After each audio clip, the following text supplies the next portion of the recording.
Bon. Il y a toujours un avantage, en fait un désavantage d'être le deuxième comme conférencier, hein. Tu ne sais jamais ce que le premier va dire. Ça va tout ressembler à ce que tu vas dire dans ton présentation ou pas. Mais un des avantages que j'ai eu, c'est que tu as utilisé ton téléphone pour te timer. Je n'avais pas pensé à ça. Fait que je vais prendre la même idée que Michel. Je vais mettre mon timer aussi sur mon téléphone.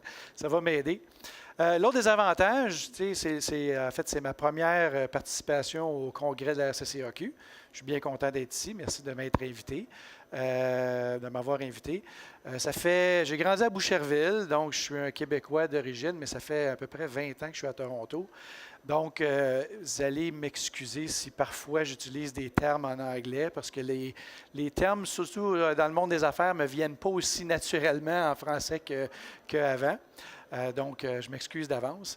Dernière chose, il est quelle heure là? Il est 2h05. Deuxième journée en après-midi, deuxième conférencier. Je sais que vous en venez un petit peu fatigué. Fait que pour vous revigorer un petit peu d'énergie, vous assurer que vous ne vous endormez pas pendant que je me présente, là, je vais tout vous demander de vous lever. Levez-vous toutes debout. OK? Puis là, pour faire un peu de stretch, là, on va faire la vague.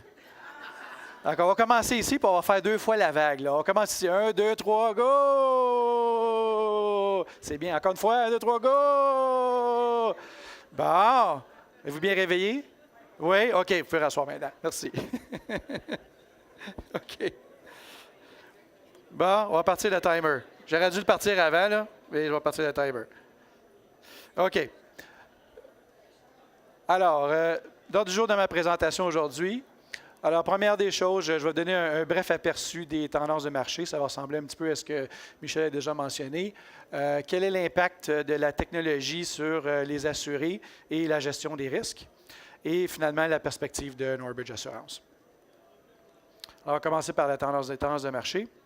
Comme vous avez entendu probablement à plusieurs reprises dans les différentes sessions que vous avez fait partie dans les 2 derniers jours et probablement avant aussi, l'accent est maintenant mis sur l'expérience client. Le modèle d'affaires basé sur le produit est révolu. Il faut se réorienter en termes de la façon qu'on vend nos services et pas juste sur le produit. Et là, je parle d'une façon d'assureur aussi, de courtier aussi. Il faut miser sur l'expérience client. L'efficacité et la rapidité avant tout. Avant, quand on parlait au modèle de produit, on pensait à tous les petits avenants ou un peu les frills pour essayer de vendre ça à notre client. Bien, de plus en plus, les gens, c'est pas ça qu'ils s'attendent, mais ils s'attendent à... C'est pas là qu'ils donnent la valeur, ils donnent la valeur vraiment sur l'efficacité et puis finalement la rapidité à laquelle on va répondre à leurs besoins. Et finalement, une autre tendance, c'est l'accessibilité par les différents canaux. 24 heures sur 24, 7 jours sur 7, ce qui nous amène, en termes d'industrie, d'être capable aussi de répondre à leurs besoins dans différents médiums. C'est beaucoup plus difficile à nos clients de nous rejoindre au plein milieu de la nuit par téléphone que finalement d'aller sur l'ordinateur. Donc, il faut trouver de nouvelles façons. On parlait de distribution omnicanaux ou d'avoir des différentes façons de communiquer avec nos clients. Bien, c'est ça aussi de quoi on fait partie. Ce que le client veut. En 2017, compagnie Accenture, a fait un sondage sur à peu près 30 000 consommateurs pour avoir une idée de ce que les clients, leur perception de l'assurance et aussi ce qu'ils voulaient avoir comme expérience finalement avec leurs assureurs ou avec les courtiers. Une des choses qui est ressortie, c'est l'assureur de tous les jours. Okay? Quand je dis l'assureur, là, ça inclut aussi le courtage, là, c'est la même chose pour moi. Là. Ils veulent plus d'interaction, puis ils veulent une relation qui va ressembler un peu plus à un coach du risque. Comme Michel l'a mentionné, nos clients sont de plus en plus ouverts à partager leurs données, et ils sont de plus en plus à l'affût aussi de la valeur que ça a. Mais ils aimeraient ça aussi, pas juste partager leurs données à nos fins, mais d'être capable aussi de l'utiliser pour les aider à faire une meilleure gestion de leurs opérations ou de leurs risques. Les conseils générés par ordinateur. Là, ça ne veut pas dire que tout s'en va dans le monde digital, mais comme je mentionnais avant, c'est un canal de communication qui doit être exploité parce que oui, le côté humain va toujours rester. Moi, je crois qu'il va toujours rester, surtout en plus dans l'assurance des entreprises. Mais par contre, des fois, ils ont des questions, ils ont des inquiétudes, puis tu parles des entrepreneurs qui sont plus dans les petites entreprises, ils sont très, très occupés, hein, ils sont très occupés de 9 à 5 ou même plus. Puis des fois, leurs inquiétudes, bien, ça arrive à des heures où est-ce que nous, on n'est pas finalement nécessairement ouverts à répondre à leurs questions. Donc, de pouvoir utiliser la technologie, de pouvoir utiliser les chatbots aussi, qui est finalement les robots en ligne qui peuvent être capables de, selon une certaine apprentissage, que ce soit l'utilisation de l'intelligence artificielle ou aussi, on pourrait dire, des processus automatisés de répondre à les questions, là, les fameux foires aux questions, utiliser les chatbots pour être capable de répondre aux besoins de nos clients. On va parler un petit peu plus de l'impact de la technologie sur nos assureurs, sur nos assurés et pour la gestion de risque. Il y a de plus en plus d'outils qui sont utilisés par nos clients, que ce soit des capteurs ou des senseurs, des puces électroniques, des caméras de bord, pour être capable finalement de gérer, faire plus de gestion de risque ou d'avoir une idée finalement de l'amélioration opérationnelle. Là, je vais vous donner un peu plus d'exemples, un peu plus concrets dans différents secteurs d'activité, comment est-ce que ça a été utilisé. Alors, dans le transport, bon, bien, ça, on en a parlé beaucoup, là, trait du maîtrise du véhicule, c'est probablement le secteur d'activité où est-ce que c'est le plus facile de voir comment la technologie améliore les opérations de nos clients et comment est-ce que ça peut être utilisé aussi au niveau du courtage ou de l'assureur. Bon, il y a évidemment la télématique, qui sont des données logistiques en temps réel. De prime abord, la télématique, oui, ça peut être utilisé évidemment pour faire une meilleure tarification au niveau de l'assureur, mais de prime abord, pour les clients, et on parle surtout ici du camionnage de façon générale, c'est un outil très, très, très intéressant pour être capable de mieux gérer leurs opérations. Ça leur donne énormément de données pour être capable de savoir, bon, OK, par tel camion donné, quel le poids optimal pour gérer la consommation d'essence, aussi d'avoir une idée quelle est la route aussi optimale, si on a besoin d'aller chercher un cargo à certaines places, bon, plusieurs camions sur la route, quel camion qui serait le plus idéal pour aller chercher ce cargo-là pour essayer d'optimiser l'essence, essayer aussi de regarder le temps que leur conducteur était derrière le volant et ces choses-là. Fait qu'il y a différents aspects qui peuvent être utilisés pour optimiser finalement les opérations d'un transporteur. Et évidemment, les camions autonomes qui commencent tranquillement, pas vite. Et deux exemples ici, Volvo, qui en Suède a fait un projet pilote. Ils ont conçu des camions à ordures avec des capteurs ou des senseurs qui fait que le camion est tout à fait autonome. C'est une route préprogrammée, donc ils ont une idée où est-ce qu'ils s'en vont. Il y a toujours un conducteur, mais le conducteur n'a pas besoin d'être toujours dans le véhicule. Ce qui fait que le conducteur peut marcher à côté du camion. Quand il arrive à la prochaine place où il ramasse les poubelles, il prend les poubelles, il les met dans le camion en arrière, il recommence et tout ça. L'avantage que ça a, bien, c'est plus économique parce que ça élimine le... Bon, il faut qu'il embarque dans le camion, conduit à la prochaine place, débarque du camion. Bon, évidemment, présentement, et des fois, il y a deux individus aussi qui sont impliqués là-dedans.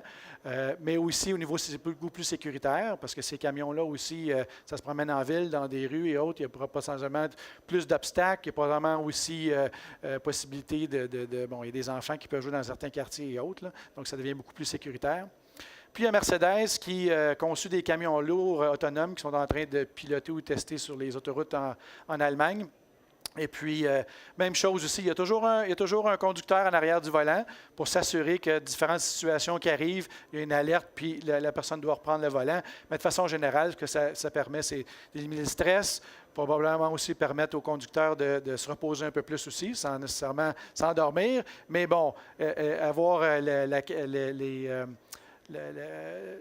le choix de ne pas devoir nécessairement conduire et de garder l'œil sur la route pour faire autre chose aussi pour réduire le risque d'incidence que les conducteurs s'endorment au volant.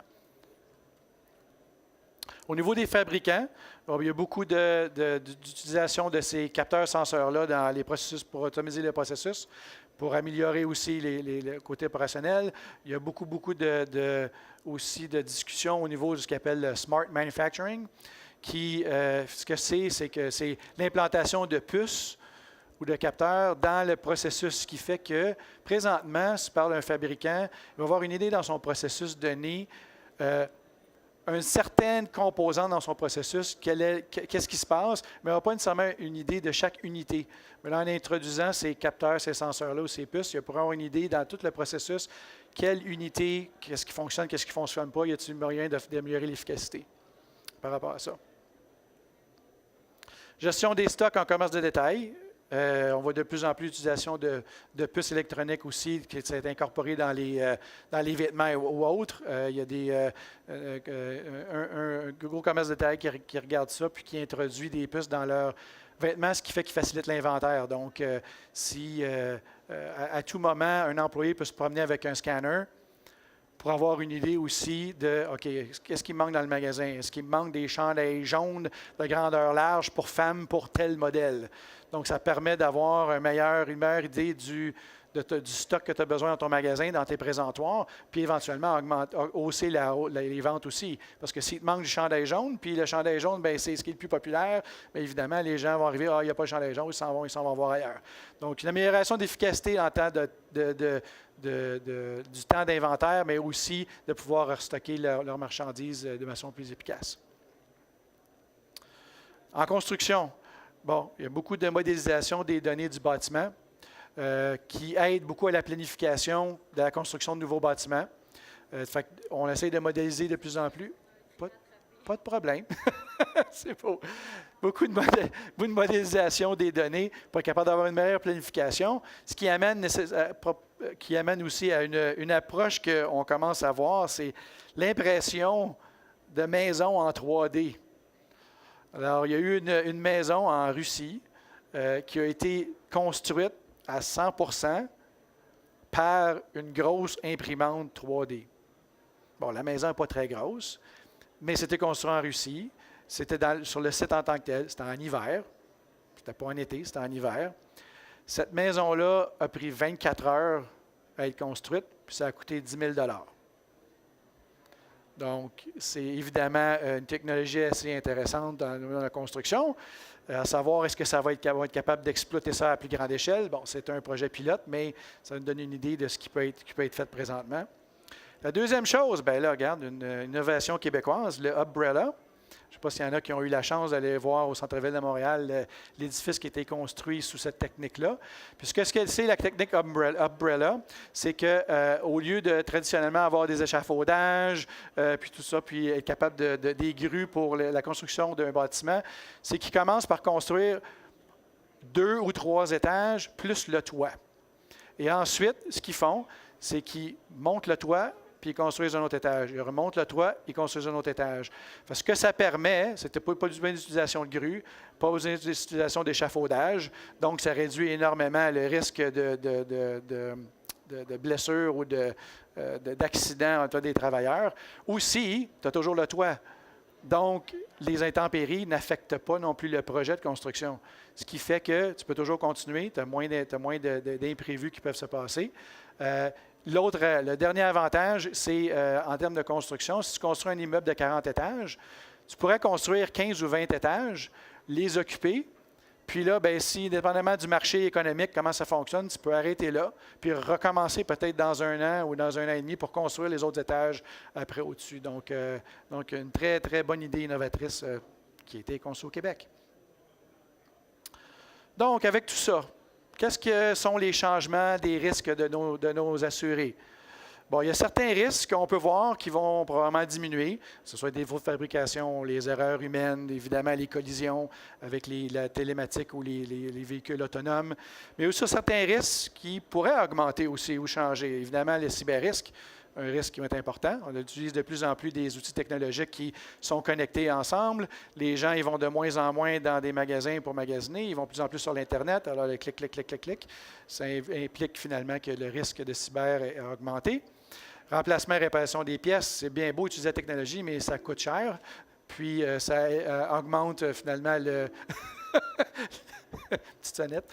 Ça augmente finalement le coût de remplacement de certaines pièces ou de certaines machineries. Et puis les défauts de design. Bon, si on y pense qu'il y aura de moins en moins d'erreurs humaines, défauts de fabrication et autres, est-ce que la responsabilité dans l'événement advenant, un événement qui arrive, ne va pas être finalement poussée un peu plus vers le design? Parce que c'est là aussi que toute l'activité va se produire avant que la machine construire ce qu'on a à construire. Donc, est-ce qu'il va y avoir une augmentation du défaut, probablement des défauts de design?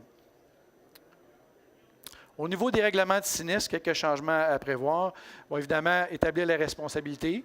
C'est quelque chose qu'il va falloir penser, surtout quand on parle aux véhicules autonomes, puis la transition de véhicules non autonomes aux véhicules autonomes. Récupération des coûts découlant de responsabilités associées aux produits aussi. Il va y avoir de plus en plus de différents intervenants, de différentes puces électroniques, de petits gadgets. C'est quel gadget qui n'a pas fonctionné qui fait que finalement on a une réclamation ou autre. Non, l'avantage, par contre, c'est que justement, si on a une meilleure visibilité de chaque unité, puis de la composante, puis comment est-ce qu'elle a été introduite dans le processus, on va pouvoir cibler potentiellement c'est quoi ce qui ne fonctionne pas, c'est quoi le gadget qui ne fonctionne pas, mais évidemment, il va en avoir de plus en plus qui vont être utilisés, donc ça pourrait causer un peu plus de changement à ce niveau-là.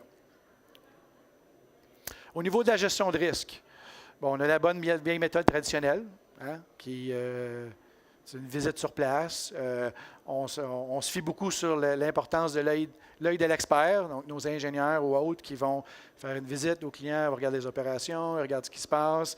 C'est basé surtout sur un questionnaire ou un rapport et c'est souvent réactif. Je dis c'est réactif parce que à moins qu'on voie le bobo potentiel qui peut arriver, souvent on n'a pas une idée de ce qui peut ne pas fonctionner. Avec tous les changements des nouvelles technologiques, ce qui pourrait être la méthode de l'avenir, c'est d'avoir un peu plus une surveillance à distance. Bon, évidemment, on pourrait faire l'utilisation de drones, mais aussi tous les capteurs et les senseurs qui font partie de ça aussi. Faire l'analyse pour baser ça sur plus une analyse de données. Évidemment, la fiabilité des capteurs et des senseurs va être quelque chose qui va être très important. En théorie, c'est probablement plus fiable que l'œil humain, mais en même temps aussi, il peut y avoir des défauts par rapport à ça. Mais le gros avantage qu'il va y avoir, c'est qu'on peut vraiment faire maintenant une gestion de risque en continu, beaucoup plus proactif, parce que ces capteurs, ces senseurs-là vont pouvoir nous donner des données à l'avance, puis pouvoir avoir une meilleure idée si quelque chose peut arriver, qui peut aller un peu plus mal, y a-t-il un changement dans les risques des opérations de nos assurés. Notre perspective. OK. Bien, première des choses, le statu quo n'est pas une option. Comme on dit, si on ne change pas, malheureusement, le produit d'assurance va devenir une commodité. Si on continue à, malheureusement, la seule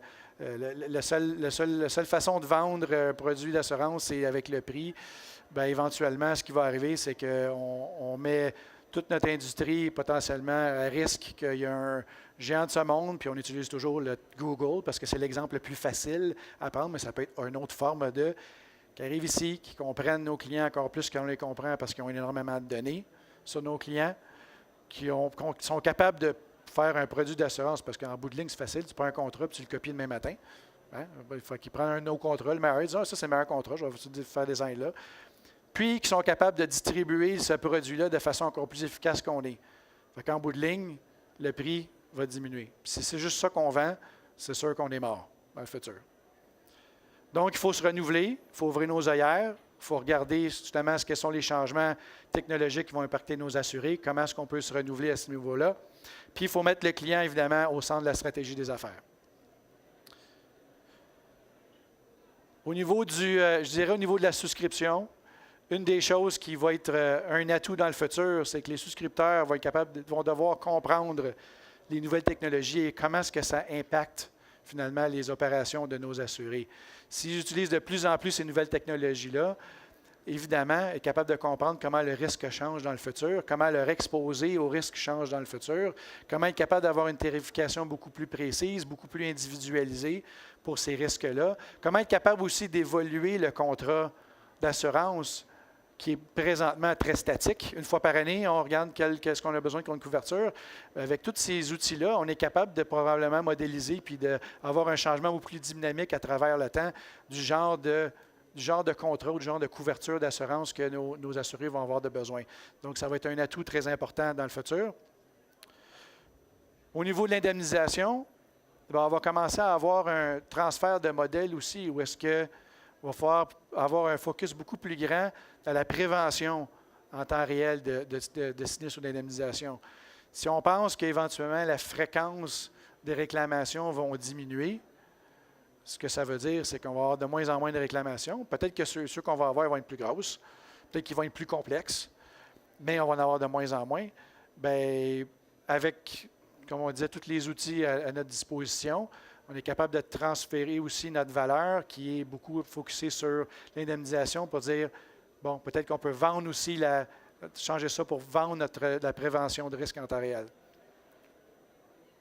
Quel va être le modèle assureur-courtier gagnant dans le futur? Bon, on va mettre l'accent sur, évidemment, l'expérience client. C'est très important. Comment est-ce qu'on va faire ça? Il faudrait qu'il y ait un meilleur alignement entre les assureurs et les courtiers pour être capable de générer de l'efficacité, parce qu'en bout de ligne aussi, efficacité et rapidité, c'est une valeur qui est très importante pour nos clients. Il faut avoir un meilleur alignement. Puis quand je parle d'alignement, c'est, première des choses, à la base, c'est quoi l'expérience client?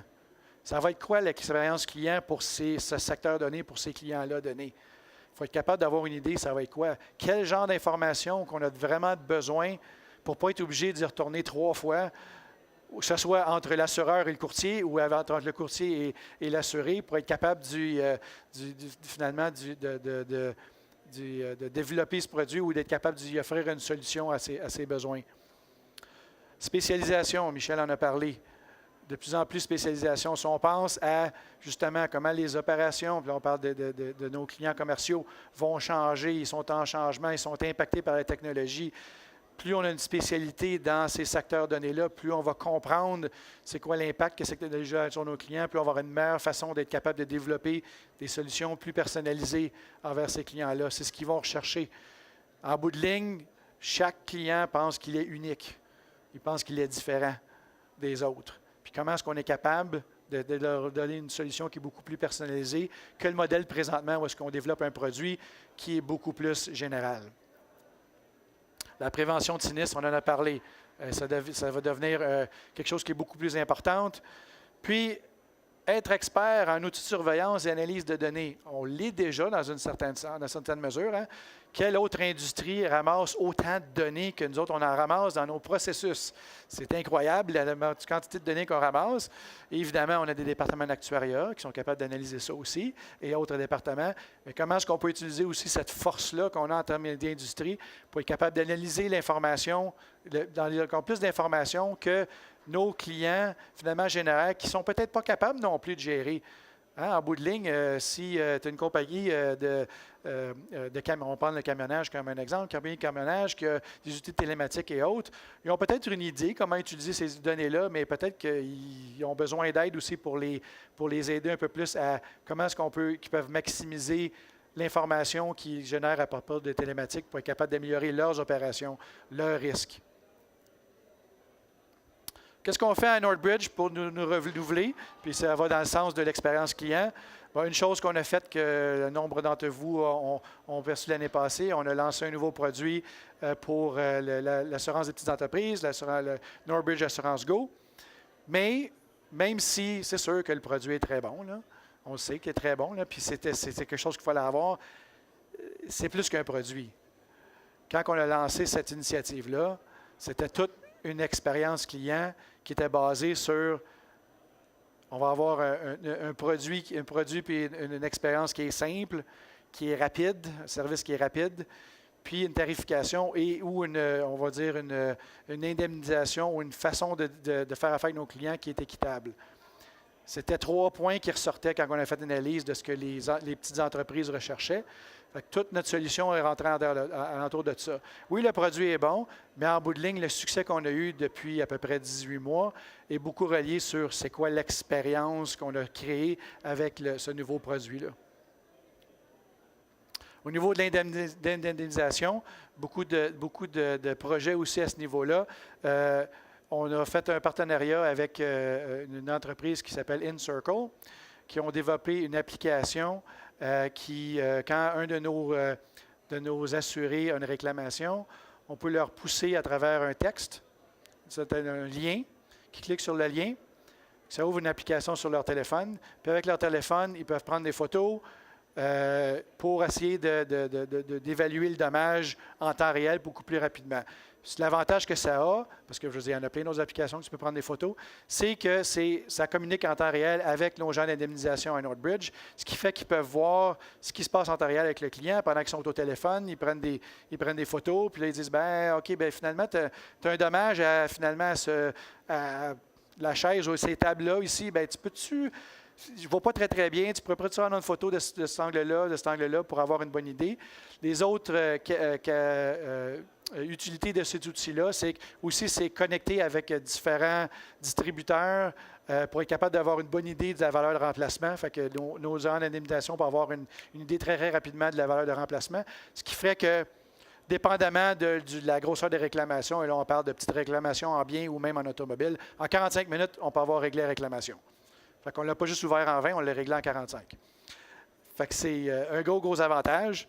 Ce que ça apporte aussi, c'est beaucoup de transparence dans le processus. On va essayer d'améliorer ça aussi de plus en plus. L'utilisation d'outils pour être capable d'apporter de la transparence, c'est quelque chose qui, je sais que et nos assurés et nos courtiers nous demandent énormément. Puis, l'autre chose sur laquelle on travaille, c'est avoir des meilleurs choix de paiement. Présentement, on est encore à mettre des chèques. C'est assez drôle de penser qu'en 2017, on est encore en train de mettre des chèques aux gens, puis que ça peut prendre un temps X pour être capable d'avoir leur argent. C'est capable d'utiliser. Est-ce qu'on peut avoir d'autres outils de paiement disponibles ou est-ce que, une fois que la réclamation est réglée, OK, rentre l'information bancaire dans tel site, puis le transfert se fait automatique, ce qui fait que, mettons, en 1 heure, la réclamation est plus juste réglée, on l'a payé en plus. Fait que l'assuré peut avoir une meilleure expérience avec nous. Je vais terminer avec une cotation que j'aime bien, qu'on a utilisée beaucoup à l'interne aussi à Northbridge quand on pense à se renouveler en termes d'assureurs. De nos jours, ce n'est pas les gros qui mangent les petits, mais les rapides qui mangent les plus lents. C'est drôle parce que c'était hier aussi, qu'il y a quelqu'un qui a utilisé la cote de Darwin, je ne me souviens plus c'est qui revient un peu à la même chose. C'est que, oui, dans le passé, le modèle d'affaires traditionnel, c'était tu deviens plus gros, le plus gros que tu es, ta meilleure efficacité opérationnelle, tu vas générer des économies d'échelle, puis c'est comme ça que tu gagnes. Si on pense à présentement, comment est-ce que l'industrie change, le marché change, la vitesse à laquelle les choses changent, quand tu es trop gros, c'est peut-être difficile de changer rapidement. Changer le bateau quand il est gros, c'est pas facile. Fait que si, pour nous, Northbridge, ce qui est important, c'est d'avoir cette agilité-là pour être capable d'être flexible, pour répondre et s'adapter rapidement, parce que c'est comme ça qu'on pense qu'on va avoir du succès dans le futur. Alors, que le plus rapide gagne. Merci.